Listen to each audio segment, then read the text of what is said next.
Doctor Babasaheb आंबेडकरांनी 1939 साली लिहिलेले फेडरेशन वर्सेस फ्रीडम हे पुस्तक भारतातील संघराज्य व्यवस्था आणि स्वातंत्र्य या दोन संकल्पनांवरील एक महत्त्वपूर्ण लेखन आहे.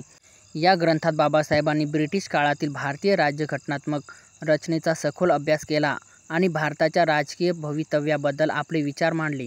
त्या काळात भारतात ब्रिटिश सत्तेविरुद्ध स्वातंत्र्याची चळवळ जोरात सुरू होती.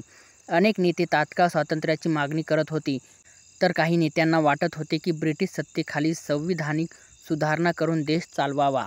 अशा परिस्थितीत डॉक्टर आंबेडकरांनी फेडरेशन वर्सेस फ्रीडम या पुस्तकातून सांगितले की केवळ स्वातंत्र्य मिळवणे पुरेसे नाही, तर त्या स्वातंत्र्याचा उपयोग योग्य पद्धतीने करण्यासाठी मजबूत संघराज्यीय रचना असणे आवश्यक आहे.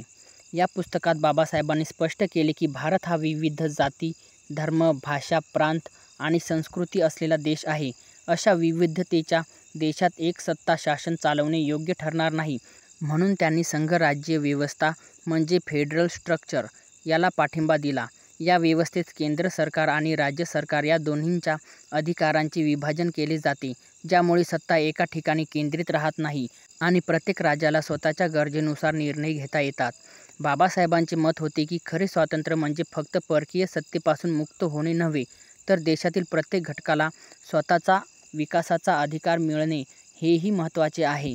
त्यांनी म्हटले की जर भारतात संघराज्यीय रचना नसेल तर केंद्रात सत्तेचे अतिकेंद्रीकरण होईल आणि प्रांतांचा, अल्पसंख्याकांचा आणि मागासवर्गीयांचा आवाज दडपला जाईल.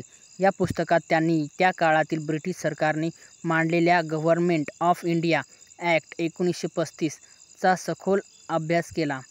त्या कायद्यानुसार भारतात काही प्रमाणात प्रांतीय स्वायत्तता देण्यात आली होती, पण खरी सत्ता अजूनही ब्रिटिशांच्या हातात होती. बाबासाहेबांनी या कायद्यावर टीका केली आणि म्हटले की हा कायदा भारताला ना पूर्ण स्वातंत्र्य देतो, ना खऱ्या अर्थाने संघराज्य बनवतो. त्यांनी सुचवले की भारताच्या भविष्यातील राज्यघटनेत अशी संघराज्यीय व्यवस्था असावी जिथे केंद्र आणि राज्य दोन्ही सशक्त असतील, पण कोणतेही एक दुसऱ्यावर हुकूमत गाजवणार नाही. बाबासाहेबांचे विचार पुढे भारतीय संविधानात प्रतिबिंब झाले. त्यांनी संविधानात केंद्र आणि राज्य यांच्यातील अधिकारांचे योग्य विभाजन केले. संविधानात भारताला युनियन ऑफ स्टेट्स म्हटले असले तरी त्यात संघराज्यीय आणि एकात्मिक अशा दोन्ही वैशिष्ट्यांचा समतोल राखला गेला आहे. फेडरेशन वर्सेस फ्रीडम या पुस्तकातून डॉक्टर आंबेडकरांनी हे दाखवून दिले की स्वातंत्र्य मिळवणे ही पहिली पायरी आहे, पण त्या स्वातंत्र्याचा योग्य वापर करण्यासाठी सुयोग्य संघराज्यीय रचना असणे अधिक आवश्यक आहे. हा ग्रंथ आपल्याला शिकवतो की लोकशाही आणि संघराज्य या एकमेकांपासून वेगळे नसून दोन्ही मिळूनच खरे स्वातंत्र्य आणि न्याय देऊ शकतात.